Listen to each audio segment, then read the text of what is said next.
Pour ne rien rater de nos programmes, n'oubliez pas de vous abonner à nos 2 chaînes YouTube, le Média TV et le Média 24/7, et d'activer la cloche. Imaginez-vous, demain, les patrons d'une filière dans le privé disent « Écoutez, dans les 5 prochaines années, on va supprimer 500 000 emplois. » Et tout le monde applaudirait en disant « Oui, c'est génial. » Personne n'applaudirait. Tout le monde dit « Mais c'est scandaleux. Pourquoi ?» Et là, pour les fonctionnaires, on peut en débattre tranquillement. 300 000, 500 000, 120 000. Il y a toujours un fantasme qu'il y aurait plein de fonctionnaires qui serviraient à rien. Enseignement, intérieur, justice, défense, vous avez 80% déjà de la fonction d'État. Où est-ce que vous pouvez vraiment couper? Elon Musk, il avait sorti la tronçonneuse. 95% de ce qu'il a dit, il ne l'a pas réalisé. Bonjour tout le monde, je suis ravie de vous retrouver pour un nouvel épisode de l'Instant Porcher. Avec tous les discours qu'on entend autour de nous, notre meilleure arme, c'est de les connaître et de les comprendre. L'extrême droite, aidée par des médias financés par les milliardaires, cherche à imposer sa vision en muselant la diversité des voix et en bafouant le pluralisme. Pour riposter, le média lance Riposte, une campagne citoyenne pour bâtir une chaîne d'information indépendante et populaire. Sur les réseaux sociaux et la TNT francilienne, nous voulons porter les voix qui dérangent, celles qu'on ne veut pas entendre ailleurs. Cette bataille pour la démocratie nous concerne tous. Rejoignez et soutenez la riposte sur campagne.lemediatv.fr. Bonjour Thomas. Salut Lisa. Alors avec toi aujourd'hui au programme, Musk quitte Trump et n'a pas réussi à sabrer dans les dépenses publiques comme il voulait le faire. Et puis en France, les Français sont en fait satisfaits des services publics et ils sont attachés à rebours de ce qu'on pourrait entendre. C'est parti.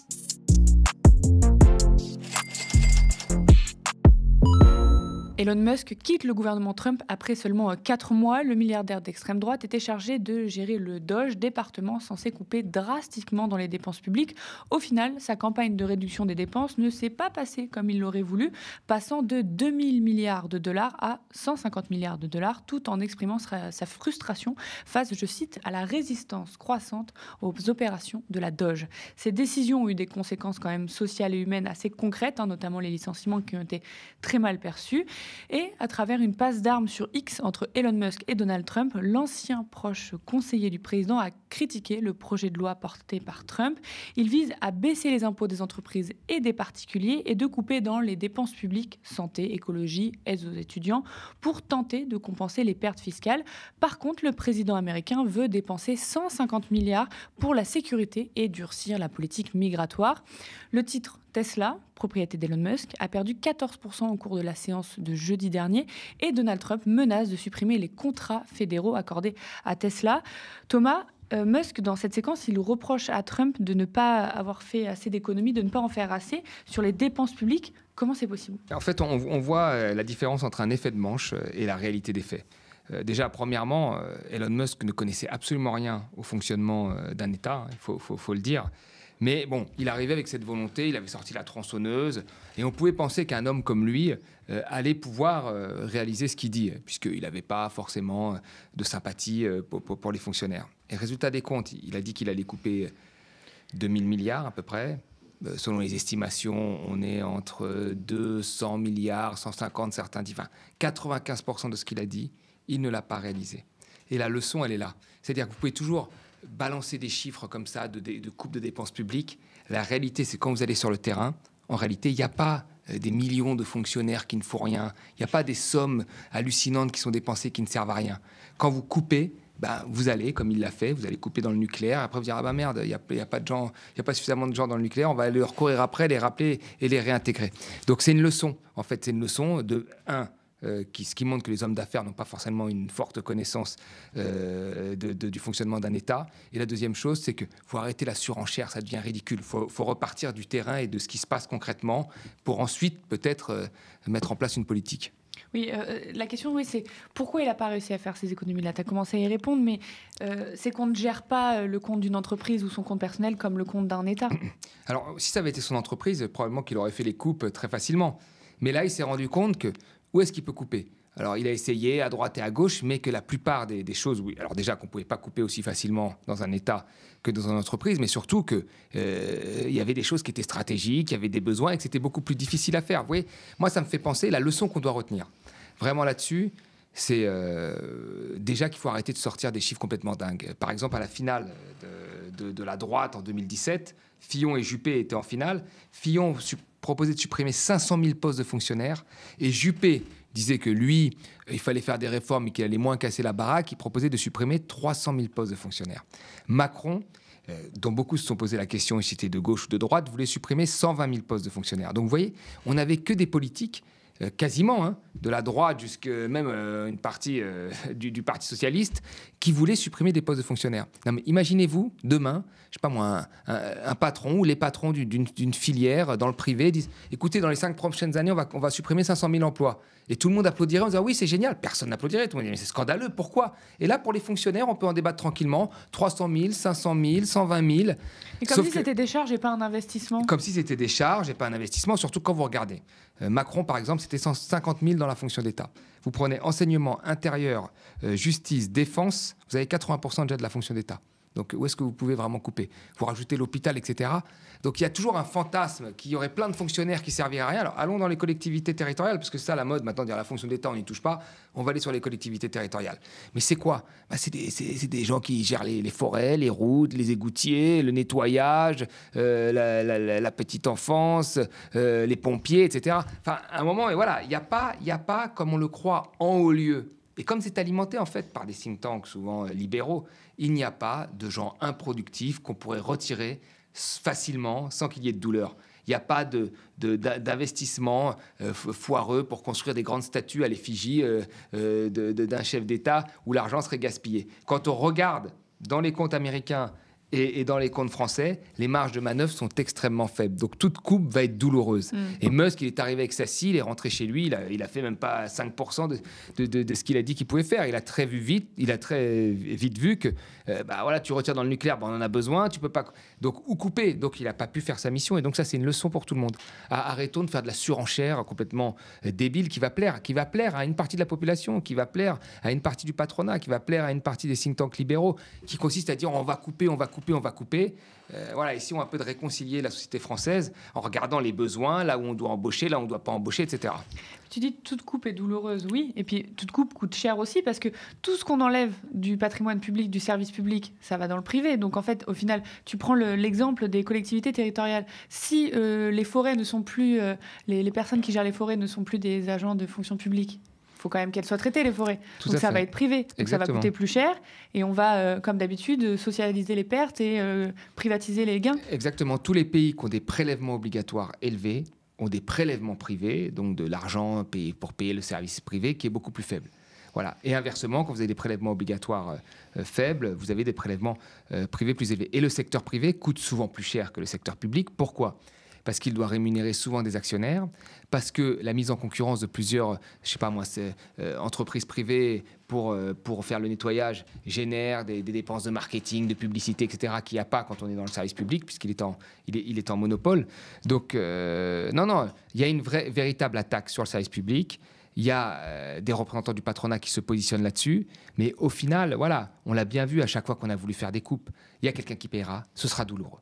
Si vous retirez des postes de fonctionnaires, il y a dans les quartiers les plus pauvres, on l'a toujours dit, c'est là qu'on le ressentira le plus, il y aura du manque de personnel. Il y en aura à l'hôpital aussi du manque de personnel. Vous coupez des prestations, il y aura des gens qui seront beaucoup plus pauvres qu'avant. Donc on est toujours dans la même chose, c'est-à-dire qu'au final, voilà, il n'y a pas la coupe qui n'est pas douloureuse qui existe. Et Musk, là, il est arrivé, il connaissait rien, il a cru qu'il allait pouvoir faire ça très rapidement, il avait des ambitions complètement dingues, et on sait que lui, en termes d'ambition, rien ne lui fait peur, puisque il est à l'abri du besoin, etc. Donc, on s'attendait à quelque chose de plus fort de sa part. On s'est dit, ça va être douloureux. Rien du tout. Quasiment rien. Et encore qu'il a quand même coupé 5% qui vont qui vont impacter les plus fragiles sur des centres de soins parfois, etc. Mais globalement, il a rien pu faire. Et je pense que demain, en France, tout le monde veut se prendre pour des Thatcher de bac à sable. Mais ils vont se rendre compte qu'il n'y a pas ce qu'ils recherchent. Voilà. Et ça reste de la conversation pour moi hors sol, en fait. Parce que si on était sur le terrain et qu'on voyait ce qui se passait vraiment, on verrait que là, les coupes sont plus possibles, quoi. Les services publics sont à l'os, font le maximum avec les moyens qu'ils ont, ont déjà fait toutes les techniques de management sans qu'il y ait les résultats qu'on nous avait promis. Donc ça ne sert à rien d'aller encore plus loin dans la coupe en pensant que ça va s'améliorer.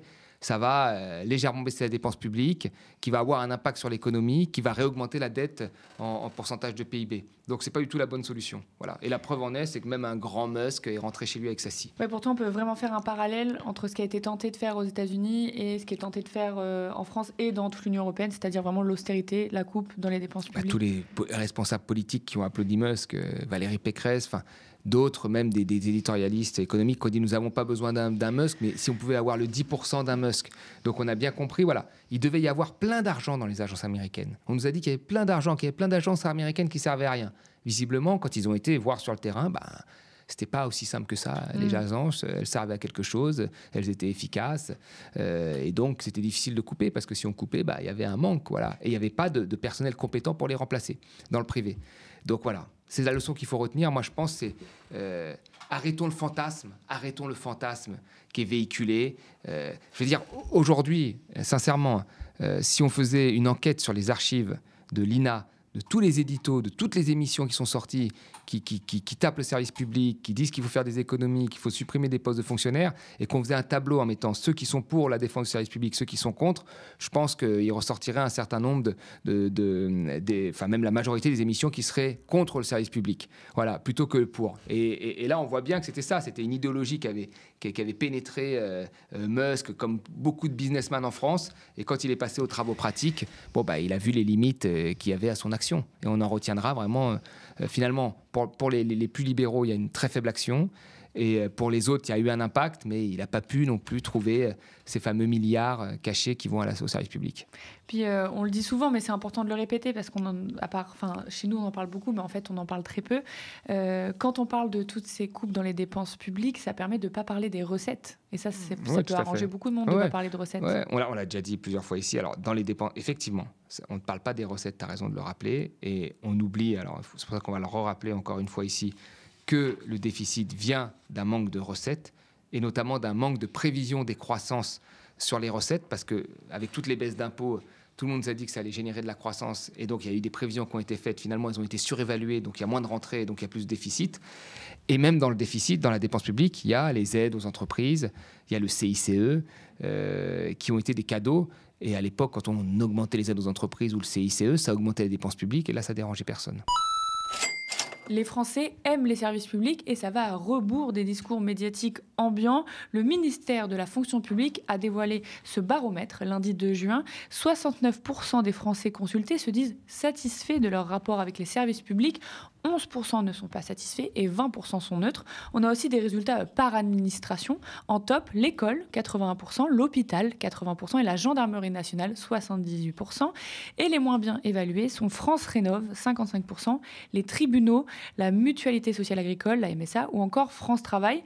Thomas, tout d'abord, comment tu interprètes ces résultats ? Ça rejoint vraiment le premier sujet. C'est-à-dire que, comme je l'ai dit, aujourd'hui, il y a une idée qui infuse les esprits, de dire que la fonction publique n'est pas efficace, que le fonctionnaire a un statut qui n'est pas défendable, qu'il est plus malade que les salariés du privé, qu'il a une retraite qui l'avantage, qu'il faut ouvrir à la concurrence, etc. Voilà ce qu'on nous dit. Et vraiment à longueur d'émission. Moi, un jour, il faudra faire cette méta-analyse de tout ce qui est sorti, critique ou pour la fonction publique, et on verra bien que 80% des gens sont toujours des gens plutôt qui parlent et qui sont contre les fonctionnaires. Que c'est devenu, je veux dire, il y a un livre qui est sorti qui s'appelait La haine des fonctionnaires, que c'est devenu quasiment normal et rentré dans le langage populaire de s'attaquer aux fonctionnaires en le voyant comme quelqu'un de feignant, et les services publics comme des choses qui ne sont pas efficaces et compliquées. Or là, un sondage d'une ampleur, une grande ampleur, 24 000 personnes interrogées, 24 000 personnes qui ont eu un contact dans les 12 derniers mois en majorité avec les services publics, et les réponses sont impressionnantes. Je vais me permettre de les citer, ça ne me dérange pas. Sur l'ensemble des services publics, 69%, donc quasiment 7 sur 10 des Français sont satisfaits des services publics. Seulement 11% sont insatisfaits. 71% sont satisfaits de la qualité de relation avec l'agent public. Alors vous voyez, on n'arrête pas de vous dire, les services publics, je veux dire, la phrase qu'on vous dit tout le temps, c'est on a beaucoup de prélèvements obligatoires, mais les gens ne sont pas satisfaits des services publics. Il ne faut pas continuer comme ça. Ben non, là, ils sont satisfaits des services publics. On vous dit souvent, les agents, ils ne sont pas efficaces, ils sont chiants. Ben non, à 71%, ils sont satisfaits de la qualité de la relation avec l'agent public. Seulement à 8% insatisfaits. 63% sont satisfaits des démarches administratives, en les jugeant simples. C'est-à-dire, on dit souvent, on n'y comprend plus rien avec l'administration. Non, ils trouvent ça simple. Et 66% sont satisfaits des délais de traitement. Vous voyez, donc là, on n'arrête pas de vous dire c'est trop long, c'est pas assez efficace, on n'y comprend rien, les agents publics sont pas sympathiques, les services publics sont inefficaces. Là, on fait une étude sur 24 000 personnes, c'est pas un sondage à 2 balles sur 1000 personnes. Et on a des réponses qui sont très très claires. Voilà, les Français sont attachés à leur service public. Est-ce que ce baromètre peut servir au gouvernement ? On va le voir arriver très vite en disant « Regardez, tout va bien pour nos services publics, alors pourquoi, surtout à gauche, vous vous plaignez toute la journée qu'ils ne fonctionnent plus, qu'il n'y a plus d'argent, etc. Regardez, ça marche bien et c'est grâce à nous parce qu'on a remis de l'argent dans les services publics. Ouais, J'entends beaucoup quand je rencontre les députés macronistes à l'Assemblée nationale, ils me disent souvent « Ah, mais on a remis de l'argent dans l'hôpital public, ça fonctionne bien, on a fait les choses bien. » Donc, comment interpréter ce baromètre-là quand on dit qu'ils sont satisfaits et que nous, souvent dans l'émission, on dit « Ça fonctionne de moins en moins, il y a de plus en plus de coupes. » Oui, non, mais tu as entièrement raison. C'est-à-dire que moi, j'ai peur que ce sondage soit utilisé pour dire des marges. Voilà, si 70% sont satisfaits, voilà, on peut faire un petit peu des coupes à droite à gauche, on passera à 60%, mais ça va. Tu vois, les gens vont penser qu'il y a des marges de manœuvre pour faire des coupes, faire des économies ou faire une espèce de new management qui, soi-disant, permettrait d'augmenter l'efficacité. Mais après, il faut bien distinguer les choses. C'est-à-dire que, par exemple, moi, je suis extrêmement satisfait du service public qu'est l'école où j'amène mon fils tous les matins, extrêmement satisfait. Mais je suis conscient aussi que cette école manque de moyens. Et d'ailleurs, il y a marqué sur l'école, école en colère, etc. Et que les fonctionnaires souffrent. Voilà, quand on va à l'hôpital, on sait très bien qu'une grosse partie de l'hôpital repose sur l'investissement des fonctionnaires ou de ses salariés même, parce qu'ils ne sont pas tous fonctionnaires, et qu'il y a un manque de moyens. Donc il faut vraiment faire la part des choses. Ce que montre ce sondage-là, c'est que les gens sont attachés au service public et que globalement, ils trouvent que ça fonctionne plutôt bien, ce qui est une très bonne nouvelle. Voilà. Après, si on fait des coupes supplémentaires, enfin, quand on regarde, grosso modo, l'augmentation, enfin, la part de l'emploi dans l'administration publique, elle diminue. Elle diminue depuis 20 ans, et on est un des pays qui l'a le plus diminué. Vous voyez, ça a augmenté constamment. Et quand on regarde également la progression des emplois, par exemple à l'hôpital, la progression a sans cesse diminué. Si on prend les emplois aidés, il y a des années où ça a même été négatif. Donc la progression, alors que les besoins sont là, la progression en termes de moyens et en termes de personnel, elle diminue. Voilà, alors qu'il y a de l'inflation, alors qu'il y a des besoins avec la population vieillissante. Donc les services publics vont se retrouver dans des situations beaucoup plus compliquées qu'avant. Et ça, il ne faut pas que ce soit une preuve que tout va bien. Voilà. On rappelle que les dépenses de fonctionnement, donc tout ce qui sert pour les services publics, sont stables depuis 30 ans en pourcentage de PIB. On l'a déjà dit, mais c'est bien de le rappeler. Et justement, est-ce que le fait que les Français soient plutôt satisfaits des services publics, est-ce que c'est aussi grâce aux profs, au personnel soignant, ou toutes ces personnes-là qui, du coup, prennent sur elles, qui crient, qui vraiment font des cris d'alerte depuis des années, hein. On le voit, le personnel soignant dit on voit des morts à l'hôpital alors qu'on pourrait ça pourrait ne pas arriver, mais parce qu'on manque de moyens. Donc, est-ce que c'est eux qui font tampon entre la baisse des moyens de l'État et les usagers qui doivent être satisfaits? Est-ce que c'est eux qui se prennent tout le choc au milieu? Oui, moi, j'en suis persuadé, parce qu'on voit bien qu'il y a eu sur... C'est ce que je disais. On voit bien que sur l'évolution des dépenses, l'évolution des recrutements, etc., des effectifs, elles ont tendance à diminuer, alors que les besoins sont là. Et l'hôpital l'a dit beaucoup avant le Covid. Et puis quand il y a eu le Covid, on s'est rendu compte qu'il y avait quand même des problèmes de fonctionnement. Les enseignants le disent. Donc oui, il va y avoir à un moment besoin d'investissement. Et pour le moment, si ça tient bien, c'est dû à l'investissement des personnels qui sont sous-payés, par exemple dans l'éducation, qui sont sous-payés. On est en dessous de la moyenne des pays de l'OCDE hein, dans l'éducation. Ils sont sous-payés, mais ça tient. Beaucoup. Voilà, parce qu'ils s'investissent. Et d'ailleurs, dans le sondage, ce qui est assez marrant, c'est qu'on se rend compte que les gens préfèrent le contact avec l'humain que le contact via la boîte mail et tout. Parce que vous savez, en ce moment, on discute beaucoup, on dit qu'on va beaucoup remplacer des agents par de l'IA, etc. Ben non, les gens préfèrent les avoir au téléphone ou se déplacer pour les voir en physique. Donc vous voyez, c'est important de rappeler le rôle du fonctionnaire qu'il a et la satisfaction qu'en retirent les usagers des services publics. C'est une vraie révolution quand même, les services publics en France. C'est-à-dire, on a réussi à aller à l'hôpital, à sortir la carte vitale et à se faire soigner et à payer collectivement ça via l'impôt. C'est quand même quelque chose de magnifique. Voilà, c'est quelque chose, moi, je trouve de magnifique. Donc, c'est quelque chose à préserver. Et les Français, ils sont attachés. On l'a toujours dit ici. Nous, on n'était pas dupes là-dessus. On l'a dit, les Français sont attachés à leur service public. Et s'ils sont attachés comme ça, malgré toute la propagande qu'il y a eu depuis une trentaine d'années, c'est que vraiment, le service public fait partie de l'ADN des Français. Et donc, il faudrait qu'on arrive à avoir des partis qui traitent beaucoup mieux cette question que la majorité des partis, pas tous, hein, je le dis, mais qui sont toujours sur des mesures d'économie. On le voit bien aujourd'hui, il faut faire des économies. Il faut que ce soit de l'efficacité. Comme si c'était un point à boulet. Comme si c'était un point à boulet, alors que le modèle social rapporte plus qu'il ne coûte.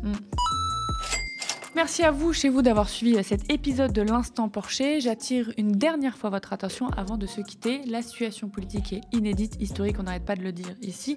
Et face aux 105 millions d'euros du milliardaire ultra-conservateur Sterrin qui veut installer l'extrême droite au pouvoir, le média lance Riposte, une contre-offensive vitale et citoyenne. C'est notre unique chance de bâtir une chaîne d'infos populaire et indépendante capable de percer sur les réseaux sociaux et sur la TNT francilienne pour donner enfin la parole à celles et ceux qu'on ignore et qu'on entend peu et qu'on essaye de faire parler ici. Ensemble, reprenons le terrain et protégeons notre démocratie. Soutenez-nous sur campagne.lemediatv.fr. Spectateurs, abonnés, donatrices et sociaux, je vous dis à la semaine prochaine.